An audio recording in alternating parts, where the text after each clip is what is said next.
All right, so we're all honed up, and we had to take a couple of 2 or 3 thousandths out of this guy. We ended up taking a little more than that. We ended up taking about 3.5 out.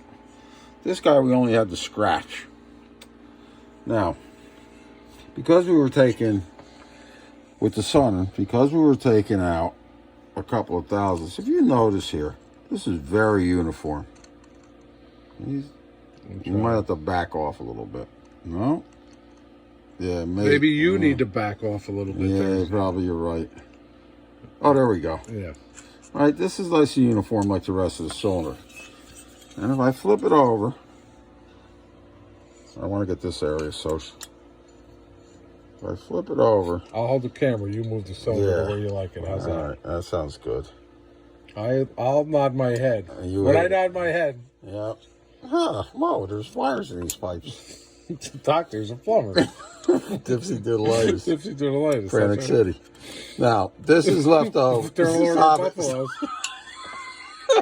Stop it, Barney.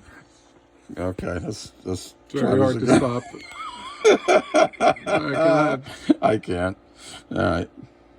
Can you get closer in? Because I can't really lift that thing up. All right. So we got a couple. I'm too fat. We got a couple little scratches here left over from the last guy and the way the bike was running. But what I'm trying to point out is this entire bottom of the cylinder is also very uniform. In other words, the cylinder is uniform all the way through because we honed a couple of thousandths out of it with the rigid sun and hone. This rear cylinder was already large, so we only scratched it. Just enough to make the ring seat again. If you look at this, you will see the carving? I do. That's left over. All right. This area is a little bit larger than this area. This is bigger. This is smaller. You can see the difference in the honing. It's a mystery. Well, it's not really. Well, it is for now. If we lift it up, if we turn it over, now we're at the bottom. We can really see a difference. This is our hone. If you look close here, you will see that this area. Can you get that? Yeah, I'm kind of getting it. I think you had it better before. Come on, back up straight up. Straight up over the bench. Yeah, let me see if I can find the right spot. Yeah. All right. Let's see if I can get. Oh, is your bad foot? Yeah, I got it bad. See all that? That's right. That's perfect right there. Don't move it for our viewers at home. All right. Ah, there it is. Okay. See shiny? Yeah. Not so shiny? Yeah, so this area has been honed by us. This is from the last guy. Now what's that? Yes. Now what happens here is it's not obvious, but I see it all the time. This end is larger than the cylinder bore. So the sun and hole. Hang on. And this end is also larger than the cylinder bore. Where it's all here. Black and dirty. Right. Yeah. Reason being is that when they go in there with that ball hone, as soon as the ball hone comes out of the cylinder and goes back in, it gets more aggressive right in the very beginning and right at the very end. All right, so no matter who's telling you the ball hone is fine, that's up to them. But there's nothing that works like a freaking rigid hone. The rigid hone gives you a straight shot every time. You just have to have enough material to work with. In this case, we really didn't. So we did the best we could with the rear cylinder, which is going to end up around... what do we say? We're going to be around 5 thousandths on the rear cylinder for 4.5, I think, right? Yeah. 4.5. You want to actually measure it again? You want to do that? No, we're good. Yeah. We're good. We're going to end up around 5 on here because we started out... Yeah, we started out close to 5. And over here, we got about 3.5 is where we stopped. We decided not to go to the full 5. We know the 3.5 is not going to do anything. This bike might puff a little more out of the rear cylinder than it does out of the front. But that's what's going to go on. Now,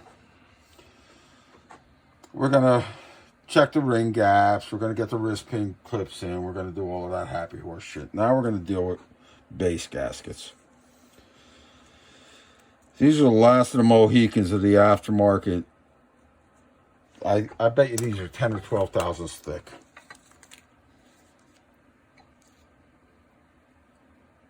$10,000. That's what the Harley ones were too. Now you get them.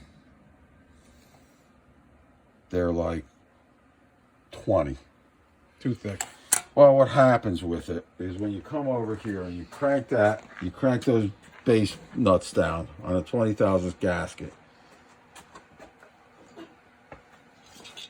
Every one of the ears bends down a little bit here. And they start squirting the gaskets out here. Then before you know it, they start squirting the gaskets out here. You notice how that's dark right here compared to the rest of the area? Yes. Same thing over here. Yes.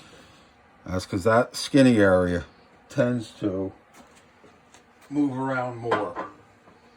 This fat area, the gasket actually cements the cylinder to the case better than the skinny area can. Okay. And eventually, this skinny area lets loose.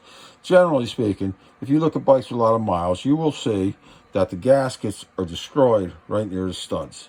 Okay. All right? The thicker the gaskets, the worse that happens. Because the more of this more you get. flex. All right. So these are the last of the Mohican aftermarket 10,000 gaskets. Now the Harley gaskets are also 10,000, so we got a few of them. But before we go into that, I'm going to talk to you about how 900 gaskets, because 1,000 gaskets don't have this problem, but 900 gaskets, if you look at this gasket, now it's not going to fit on these studs, but it's going to become very close. Okay? Now watch if I do this. Watch if I take this gasket up and I turn it like this. Also fits over the studs the same way. And I see this on a lot of bikes. And this is another thing you show that'll show you if your Sportster wrench is an expert. See how thin this is? Yep. See how thick that is? Yes. This thin spot is Hang on. supposed to go Okay, that thin spot. to that thin spot. Okay. Okay, so that one's got to go like that. Where's the other guy? Right here. Where? Okay. Thin spot again. Thin spot. So that's how you get your gaskets to go on. Now, if you look at these gaskets are 20 years old. They don't fit any longer. You're just going to soak them in a little bit of water. Soak them in a little bit of water. They're going to expand. They're going to drop right on there. Beautiful. But we're not going to do that until we're ready to bolt it together, because as soon as they dry up, they're going to shrink again. Right back up. So we're going to put them on wet when we put the cylinders on. Very good. All right, I'm back over here now. Let's make sure that they're probably gonna be tight on here also. A little bit. But again, drop it in the well, water. we don't know. We're gonna drop them in the water. We're gonna make sure they fit on there. All right, these things are so freaking old that we're gonna have to massage them, make sure everything's gonna go. But we're gonna do that. We'll massage them.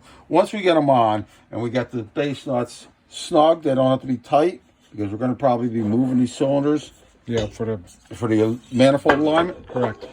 But as long as they're down there and they're flat, they seem to hang out. All right. Normally, we'd be soaking these things down with anti-seize. But in this case, with the water on them, we're not going to do that. We're just going to put them on dry. Gotcha. All right. What we may do is we may anti-seize this surface. Yeah. Just so if we got to take the cylinders off again, the gaskets come off the case, and we don't have to fucking deal with scraping the balls off the aluminum. Yeah. And it's much easier to deal with scraping the balls off the steel. off the cast iron. Cast iron. Exactly. All right. So we're gonna get the cylinders on. I'm not gonna go through the whole thing with gapping the rings. I think everybody knows that. I think everybody knows how to get the the clips in. If there's anything that shows up with the clips that I'm like, oh, maybe guys don't notice, we'll make another video of that. But I don't think that's going to be a whole deal. All right, I get the whole thing with the clips is just don't use the old ones over again if you wreck them taking them out.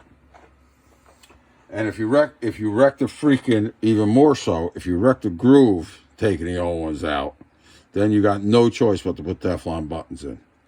Or new piston. Or no pistons, right. All right, that's what's going on. That's it for now. That's it for now.